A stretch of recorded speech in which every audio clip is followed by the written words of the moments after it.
Bring the heart. It's time to get loud. Let's go! Because this is Betfred Super League. Bring it on.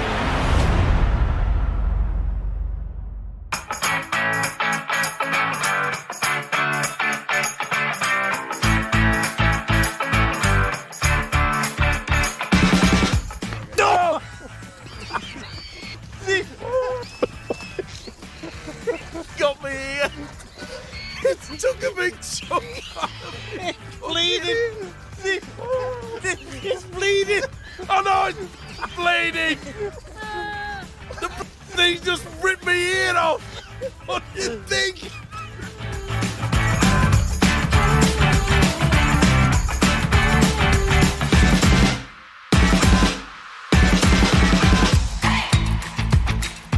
It's that time of the week again where rugby league is the hottest topic around for about the next 40 minutes or so. Yes, welcome along to this week's edition of Eddie and Stevo, the podcast, sponsored as usual by our friends at Betfred.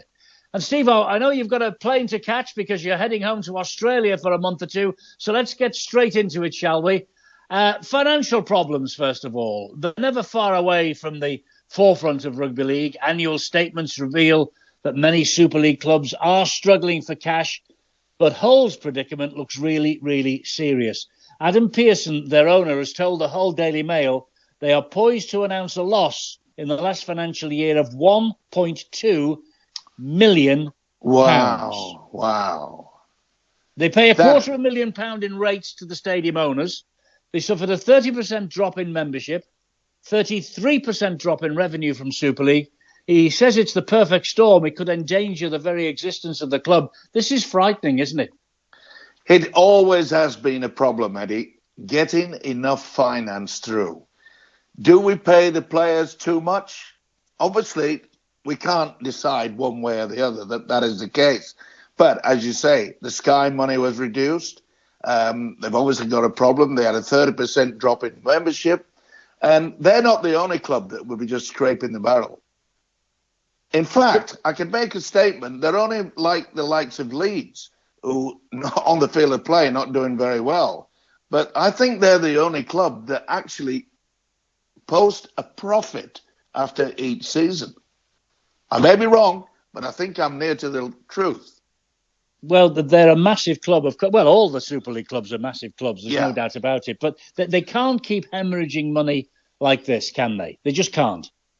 No, and I think that a little bit of good news is the fact that hopefully the rumours suggest that the big company IMG, now they're the world leaders in all sports finance. Now let's hope that they can get on board and quickly turn things around. Because it's quite embarrassing because we hear about 10 millions in Australia, etc. and so forth, being given to each club every single year. They've just signed the new 10-year contract. And we have to fight for pennies, not dollars, not pounds. We've got to fight all the way through. Who to blame? I don't know. Is it the clubs that pay out too much for the players? Is it because that our game is dwindling, that we don't have enough fans? It's difficult to make the decision. Which one is it? You're absolutely right. And the Rugby League, the Super League, they need help and quickly too. Let's hope it comes along before too long. All right, look, on the field, even though attendances do seem a little bit reduced in places this year, the action came thick and fast last weekend. Thursday night, what a belter of a game between Wigan and Hull. And Wigan edged it by 19 points to 18, thanks to Harry Smith's drop goal. Yeah, it is. It was a tremendous game. I loved every single minute of it. And, of course, it was Harry Smith that defeated Toulouse with the drop goal as well. And isn't it amazing? He's not really the first selection, is he? He's a man that fills in when Luluai is injured. That's right. He was only in the side at the weekend because Thomas Luluai was actually suspended. And it was his third game of the year. That's all, Harry Smith. 2 of the 3, he's now won the points for Wigan with his drop goals. This win took them to the top of the table briefly. I can remember, Eddie, a lot of people used to criticise me. They said, that Stevo, that bald-headed so-and-so, is on and on and on about the drop goal. Well, the Wigan fans won't be complaining, and neither will the Wigan players either. And I don't think it's a coincidence. Who's at Wigan now that was one of the best drop goal exponents in our game? Yeah, Lee Briers. He'll have a big wide smile, won't he, about what's going on with Harry Smith? And he should do, because he knows it's important. When he was playing at Warrington, he realised it was important. How on earth the fans keep saying, oh, no, it's a waste of time. Why do they want to do it? When they win, there's no argument there. No, there isn't. As you say, he defeated Toulouse and he's just beaten Hull at the weekend. I must say, though, Jay Field, he continues to catch the eye, doesn't he? 2 more tries from him, blistering pace. He's leading the Man of Steel voting already by some margin, and 9 tries in 2022. We're only 7 rounds in. It's quality. Simple as that. And a lot of people down under, they were saying, wow, where's this Aussie came from?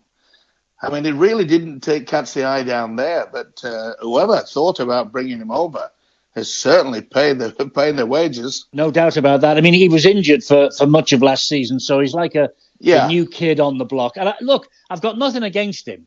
He has brightened Wigan up this year. There's no doubt about that. He's an eye-catching player. But the following night, one of our best homegrown talents in this country, Johnny Lomax, gave another masterclass in the win for St Helens at Leeds. You're right, Eddie.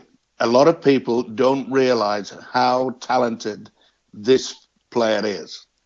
A lot of people say, well, he doesn't do much individually, but his involvement in getting the team working is outstanding. He is the leader. He's the man that's creating so many things. And over the years, the experience that he's picked up is magic. He is. And I mean, I don't know whether you agree with me, but I think he's probably been the outstanding player in Super League for the last couple of years. Week in, week out, he always performs. But he's a local lad and he's been around for a few years. Does he get the credit and the recognition and the Man of Steel votes that he deserves? I personally don't think so, you know. Well, as I mentioned before, he's a team player. A lot of the fans just love the wingers scoring tries and sidestepping, etc. and so forth. But you can have a big machine, but you've got to have one major cog to get that machine working and working to 100%.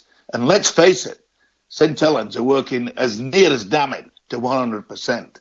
That was a very, very convincing win over a struggling Leeds Rhino side.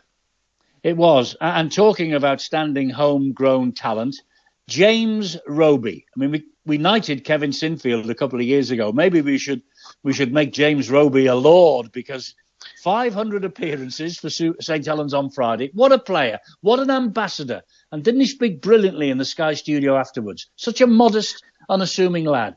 And probably one of the nicest blokes you'll ever bump into. Unless you're playing against him, of course. He's got he's always had a little bit of fire in his belly, and why not? You've got to do it when you're playing in the forwards. I'm going to make some statement here, Eddie. I've watched rugby league for a long, long time. I played rugby league for a long, long time. I will rate James Roby as the GOAT, the greatest hooker of all time. Not in Super League, not of all time. In history, both sides of the world, you think he's that good? Well, the guy he replaced, of course, is Kieran Cunningham, and they've got a bronze statue of Kieran at the new stadium, at the Totally Wicked Stadium. Is there room for another statue for James Roby, do you think? Why not? Put him side to side. He was the man that came off the subs bench, and in fact, I think he played more games off the subs bench when he actually won the Man of Steel. I think he did. That's how good he was, Eddie, and that's how good he is. And I do hope that he finishes at the end of this season, because there's always a time when a player has to say, yeah, I'm throwing my boots away and that's it. I've seen so many wonderful players just go on that last season. I just want him to finish at the top of the table. He might bow out at Old Trafford. Let's hope, though, he's not another one of our superstars lost to the game when he actually does decide to finish his playing career. They've got to find a job for him somewhere, haven't they? They have to. Oh, listen, St. Helens would be absolutely crackers if they allowed him to go at any other club, or especially that other awful game, that rugby union, I think they call it. Why on earth St. Helens, and I'm sure that they will not let him go. The experience that he can give to young kids coming through is second to none. I don't know how much they want to pay him to put him on the list of the coaching list, etc. and so forth. But what he will give back to young kids coming through will be worth millions. Yes, he's a wonderful, wonderful role model, is James Roby. The Saints won 20-0 at Headingley. Leeds' plight, sadly, Stevo, is becoming worse and worse by the week. Gary Hetherington is in Australia, though he was at the game on Friday night. He's hunting for a new coach. And it's hard to disagree with Gary when he says this is the most vital appointment that's coming up in Leeds' recent history. But I just wonder, where's he going to go? Who's he going to get? Well, there's been a few thrown around, and as far as I'm concerned, I'm sure that Gary has got contacts down in Australia. And I know he's been there several times, and he's the type of guy that he'll go around to every single club and say, who's a coach coming up off the scene. None of the big boys, I don't think, will want to go on. It's been a tradition, hasn't it? When you think about it, after all those many years, Eddie, of the Australian coaches coming over here. So there's nothing wrong with Mr. Hetherington. He's probably on the jumbo jet now. Oh, they don't have jumbos these days. Gee, I'm getting old, Eddie. I'm getting old. I wish they did have jumbo jets. They were some of the best planes knocking about, weren't they? They really were. But you're right. He's probably he's either on the plane or he's sitting in the departure lounge now. And I just wonder if he's got a name in his top pocket. I wonder if he's got a contract ready to write. Yeah, I don't think he would have jumped onto a plane without sort of negotiating beforehand. He'll just want to go out and see what type of character this particular person is. There's been a few nominations, and I think Gary will come back with someone that he knows. And let's face it, you've got to look at a man, a player, a coach, face to face, to find out what sort of character he is. Because we've had some very, very good Australian coaches. Oh, we have, absolutely we have. Leeds legend, our old pal, Barry McDermott, on the television the weekend, he wasn't too shy in expressing his fears for the Leeds club. They do need help. Out of the cup, worst home start in the club's history. The cavalry, whoever he might be, needs to arrive sooner rather than later. Well, the biggest problem is that we've just spoken about Hetherington being in Australia getting a coach. I think one of the bigger problems is not perhaps the coach, but I don't think that some of the Leeds players are quite up to it. I don't think that they've shown what they've shown over the past couple of years. They've got young kids coming through, but I don't think the experienced players have actually came up to the mark that everyone expected.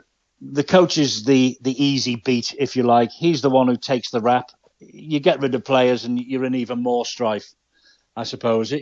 Listen, would you like to run a club? Would you like to be involved in running a rugby league club or any sporting organisation? I wouldn't. I can assure you, I wouldn't want to. Look, we started with a programme that certain clubs are in disarray. They're losing money hand over fist. And you're asking me the question. Well, I think you know the answer. I think you know the answer. Some other eye-catching results from Friday included Huddersfield's defeat of Catalan Dragons. But the Dragons, they had their travel problems. Now, just bear with me for a minute. Gale force winds in Perpignan, so they had to drive 2 hours to Toulouse for the flight. They arrived minutes before the scheduled 7:45 kickoff, and they paid the price. Little sympathy from the Giants, though. They won 28-12. Afterwards, a real war of words breaks out between the Giants coach Ian Watson and the Dragons coach Steve McNamara. Watson said it's not good enough. They choose to travel the day of the game and they know the risks. They arrived late and Huddersfield wanted to get the game kicked off as soon as possible. He says his players have been there for ages, as had the crowd. You know when the game's to be played, he says, and it's up to them to get there. Now, Steve McNamara hit back immediately saying that was a disgraceful comment. His club's invested, he says, so much money over the last few years, and of course they wanted to get there on time. It was a freak of nature, and asked if Watson was kidding himself. Where do you stand on this, Stevo? It's the European Super League after all. Should Catalan be required to get here the day before every game? Well, it all comes down to money. Expense. What can we cut? We can cut the airfare. Okay, we'll do that. And we'll run the risk of not arriving on time. You can't do that, Eddie. You've got to put it into your business section. You've got to make sure that before the season starts, you can afford to go the day before, to pay the hotel bill, the flights, etc. To try to do it in one day, should I say, looks to me as though they're trying to cut finances, as a lot of clubs will try to do.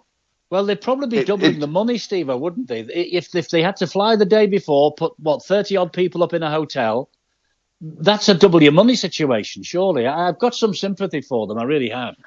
Yeah, you can offer the sympathy, Eddie, but remember when they first came into the rugby league in this country, they said that they had to have the finances and cover it, and they have done. And then all of a sudden, it hasn't worked. And I point the finger at one thing. They're trying to cut costs, like all clubs are trying to cut costs.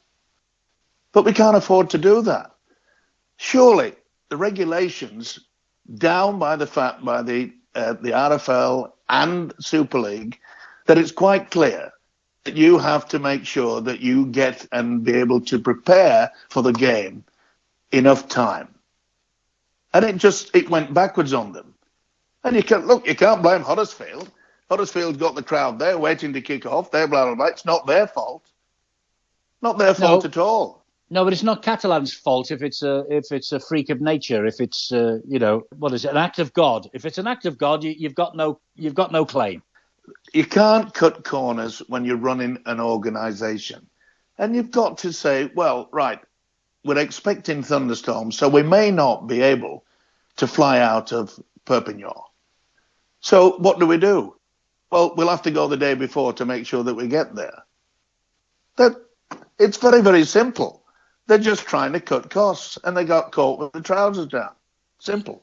Yeah, I understand that. I do understand that. But, another club with their travel problems was Warrington. They arrived late for their game at Hull Kingston Rovers, and they too got soundly beaten, 34 points to 18.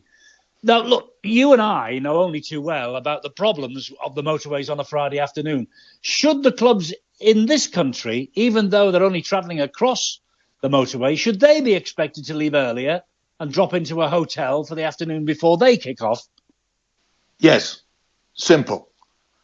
There's no doubt about it. But I think Warrington may have a few more problems than what about roadworks. Yeah. I mean, I can remember for many, many weeks you were suggesting that Richard Agar must be under a lot of pressure at Leeds. Well, yes.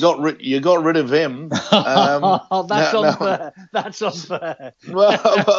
Well, I tell you what, I'm waiting for the said. Oh, the Daryl Powell must be under a lot of pressure, Stevo. Of course, he's under a lot of pressure. When he first went there, the amazing thing about it, he said, I have to change their thought.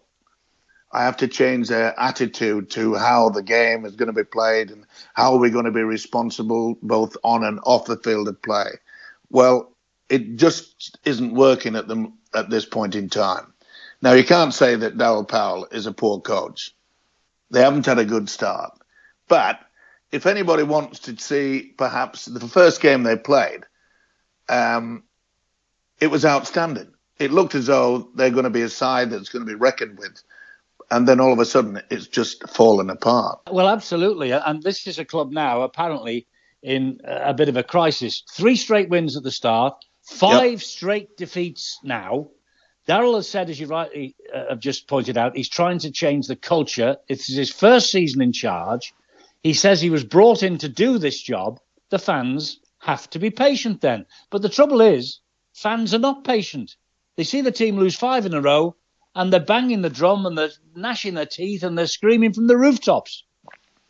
They pay the money. and they're allowed to say whatever they want. That's always been the good thing about our fans in rugby league, is that if you pay your money, you're allowed to say whatever you want, apart from being rude and disrespectful. But fans are fans. It's short for fanatics. And when you have fanatical situations, they want action. They want, why are they not playing well? Why is it just one man? Is it this, that, and the other? A lot of teams take a while to get into the swing of things. A lot of people, at Huddersfield, they thought, hang on, he was fantastic at Salford, their coach. We got him over here, and they started to struggle. They're not struggling now, are they? No, they're not. 28 win over Catalan. That gives you some indication. Look, they're going to be the dark horses of this competition at Huddersfield.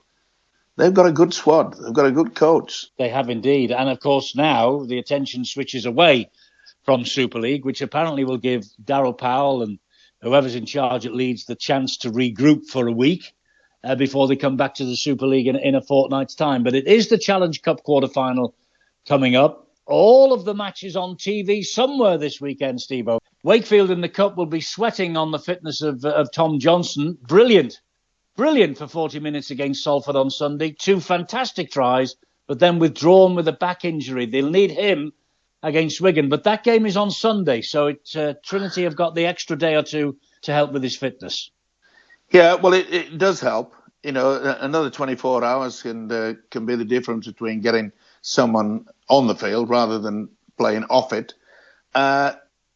It's not going to be easy for Wigan, No. A lot of people are saying, "Oh, this will be one-way traffic."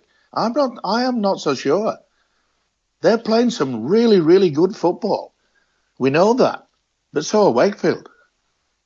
Yes, it'd be a cracking game, that. That then is on the Sunday. Friday, it's Hull KR Castleford. Saturday, Huddersfield Hull and Catalan against the Saints in Perpignan. Now, a full house predicted. Live, here we go again, live on telly on the BBC and free to air in France for the first time. This is brilliant for the Catalan club. A repeat of the grand final, of course. What a game. What a game this should be. Yeah, it'll be a cracker. And I think that we will see some really good open play. Now, when it comes to the Challenge Cup, it's a sudden death situation. A lot of teams and a lot of players just hold back slightly. We'll work on the defence. We'll work on defence more than we'll try to do something in attack. And it'll be the same when it gets to the semi-final stage. Most teams make it to go to the Challenge Cup final by having control throughout the full 80 minutes, not having a display of wonderful open football. Semi-finals, quarter-finals, you've got to grind it out. You look through all the past results and you'll see that there's a few upsets all the way on the way because of one thing. They've been able to grind it out and stop a far better outfit from beating them on the day. Anything is possible when it comes to Challenge Cup. Quarter-final, semi-final, and even the final. Yeah, well, remember 1998 when Sheffield Eagles won it against the Wigan club. Too true. This is a repeat, as I say, of the grand final. Talking of grand final repeats, that's exactly what they had in the NRL last week. Your Penrith against Souths. What a game. What a game this was.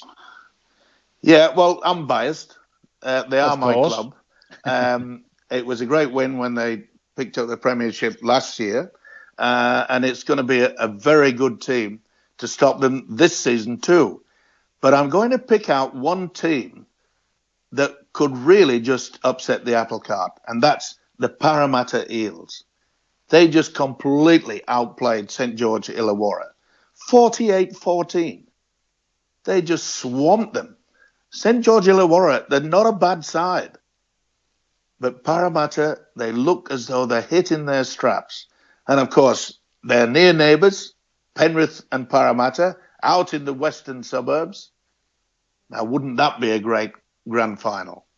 Yeah, well, it would. It would. I watched the Souths Penrith game. I actually put the telly on Friday. I wasn't doing anything better, so I decided to have a look. I thought Souths made far too many errors. Penrith defensively brilliant. Hey, how good is this Taylor May? 5 tries now in his last 2 games. He's only 20. What a shining star this fella is. Yeah, it really is hitting the headlines. And it's every right to. Look, the way that they back everything at Penrith, if you ever get a chance to go over to Australia and to Sydney, do yourself a favour and drive out to the facilities that they have built up over the last 10 years. It's in probably similar to what you'll get out in the United States of America. That's how they've worked it out. They've got wonderful amenities. They just run it so professional. And the other sides are doing exactly the same thing. So Manly had a very good win. I live in the Manly area, so I've got to give them a little bit of support. They beat Canberra 25-6. They had a slow start to the season, but they've got one big problem. Tom Trbojevic, he had a medial tear in his knee, and it looks as though he could be out for at least a month or maybe 6-7 weeks. Now, he's their star player, and it'll be interesting to see how the Manly side perform without one of the game's great stars. It will, and of course you will be up close and personal with Penrith and with Manly and South Sydney and the Parramatta Eels and the rest of the NRL clubs for a while, because you're heading off home tomorrow. Now, I need to know this. Has the PCR fit to fly test come back negative? Are you all ready to go? Are you packed? Oh, I'm already packed. Don't worry about that. And would you believe, only 2 hours ago, I got the nod. And why shouldn't I? 85 quid I had to pay for this lovely nurse to shove this thing up my nostril and down my throat. Oh, dear. And at least they did the right thing. They gave me a receipt. I tell you what, the nurse deserves a medal. She deserves a medal. And I can tell that you're struggling this week. You've got the usual dose of bronchitis and a chest infection. But you're all fit. You're fit enough and you can go, yeah? Yeah, I am. And I'm looking forward to, seeing a few games. A friend of mine, he has a box at the Manly Sea Eagles. I knew you wouldn't be paying. Yeah. I knew you wouldn't be paying. I often get invited to an old friend of mine that... his nickname's Chuffin. I think you met him 20 odd years ago, Eddie. Yes. And, how is Glenn? Is he good? Is he in good shape? Is in good shape. But he hasn't been too impressed about supporting the Manly Warringah side. But as I say, a great win over Canberra. They're not an easy side to beat. There's also a little bit of a negative sort of coming out, and once again, it's down to having a few drinks. No. Now, Albert Kelly, we know Albert Kelly, played over here for quite some time, and Payne Haas at the Brisbane Broncos. Well, there's been footage out across all the media about them both involved in a pushing, shoving, punching each other outside a pub. Someone's put it on video. Now, Payne Haas has not got a good record. Over the past couple of seasons, he's been banned for 7 matches in total. He's been fined over $70,000. Oh. And it's obvious that he's got a bit of a temper. And it's quite clear on the video. You can see him pushing and shoving and attempting to hit each other with Albert Kelly. And it's not what we need in our game of rugby league. I know it happens. And on the other side... Now, Latrell Mitchell is a superstar for South Sydney. They got beaten by my old club, 26-12. Well, during the game, at the end of the game, Latrell Mitchell kicked the ball into the crowd.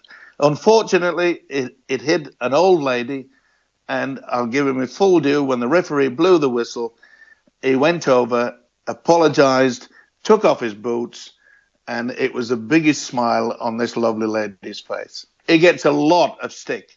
There's Latrell Mitchell, but his act just showed me a little bit of faith about what our game is all about. Indeed so. And I just hope that you don't bump into this Payne Haas while you're over back home in Australia, because there could really be sparks flying then. When are you back?